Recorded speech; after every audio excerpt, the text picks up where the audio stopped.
Here today with Adam Robinson, COO of Blink Commerce. They help you optimize your Shopify conversion rates if you want to check them out. Adam was actually using his iPhone to text his leads before he came over to Sendblue because he understood the power of iMessage. And he's going to tell us all today about the problems and gaps that he still had when he was using his manual iPhone and how Sendblue helped solve those for him. Adam, thanks for coming to hang out with me. Yeah, absolutely, Sam. Happy to be here. Horace, what does like your sales and marketing funnel look like, and where do you plug Sendblue into the process? Right now, we're doing a lot of marketing via Facebook ads, right? So we're engaging these users on Facebook. They're filling out the form. They're coming into our system where they start to receive emails, texts, etc. So they begin to go through these flows. Previously, before Sendblue, we were manually reaching out to everybody, like you kind of said, which obviously big pain point for us. One, we have to do it, which takes time, right, to reach out to all these leads. And two, the speed to just reaching out to them, there's a bit of a delay, right, doing other things, day-to-day processes. So it's tough to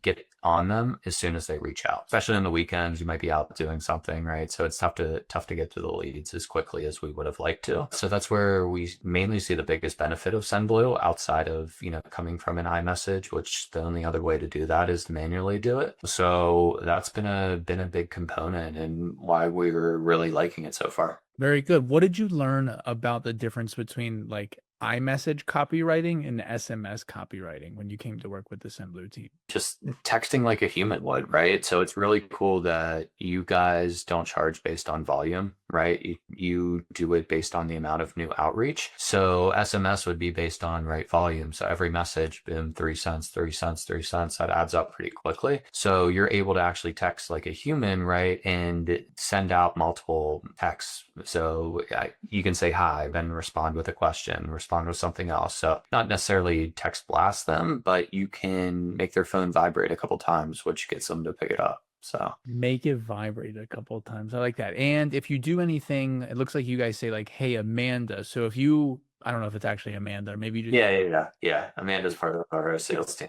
Okay, cool. Because if not, maybe it's just use a girl's name and it converts better because there's probably some science there. That was our analysis behind it. So we tested out some guy names, some girl names, just all real people. But people seem to resonate with the girl a little bit better. Especially a girl that's real because she has a bubble when you text her. Did you use SMS before? Like, how did you know to use the personal iPhone? Because I tell people that aren't ready for Sendblue yet, like, hey, you should still at least use your personal iPhone.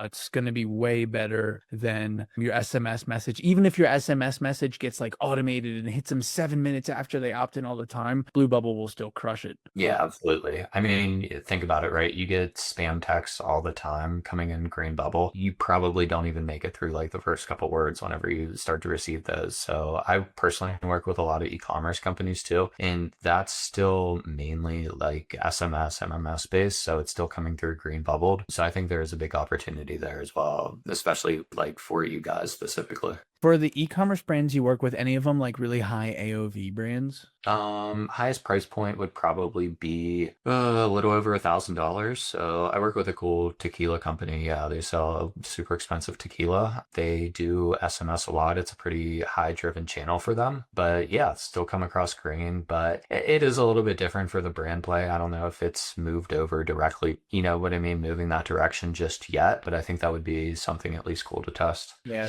it is different for a brand, yes, but if it's somewhere along the way, like a person makes sense to reach out for the brand. Sendblue's really good. All right, someone's watching this right now. They're sitting on the fence. Maybe an e-commerce company that wants to try this out for abandoned cart recovery. What would you say to them? I would say e-commerce, tough to say right now. Just, I think the metrics that you get back, and if you're a brand, acting as a human, or you have a representative of a brand, like think like not necessarily influencers, but like brand ambassadors. If you have that main person that's maybe working on your different marketing channels, like your TikTok, Instagram, things like that, and you want to make that the focus to feel like it's more of like a one-to-one personal communication between you and the brand. I think that's a really good opportunity. But for service-based businesses, I mean, it's been great to understand some metrics, just like reply rate, things like that. So that's been really, really cool. I mean, things that would be super tedious for us to track manually beforehand, right? Go through each message. Okay, did they respond? Did they respond? Did they end up booking a call? So being able to automate the whole process here has been super beneficial, and just the data behind it has been great too. Let's go. Okay, maybe one of my sales reps sends this video to someone sitting on the that is like e-commerce. This is your time to now plug Blink.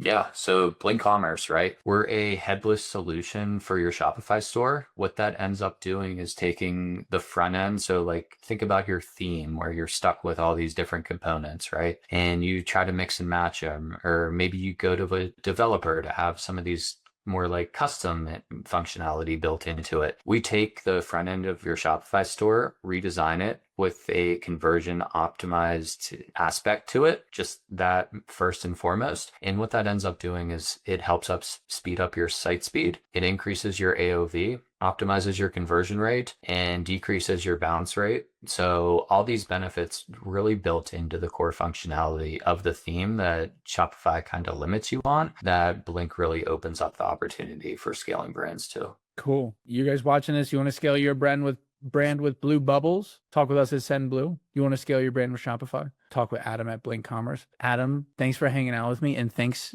I think that's a dog back there as well. Yeah, Winston, he's my little work buddy. Yeah. Thanks, Winston, for hanging out as well. Awesome. Well, thank you so much for having me, Sam. Really appreciate it. Super happy to be on Sendblue. Love it so far.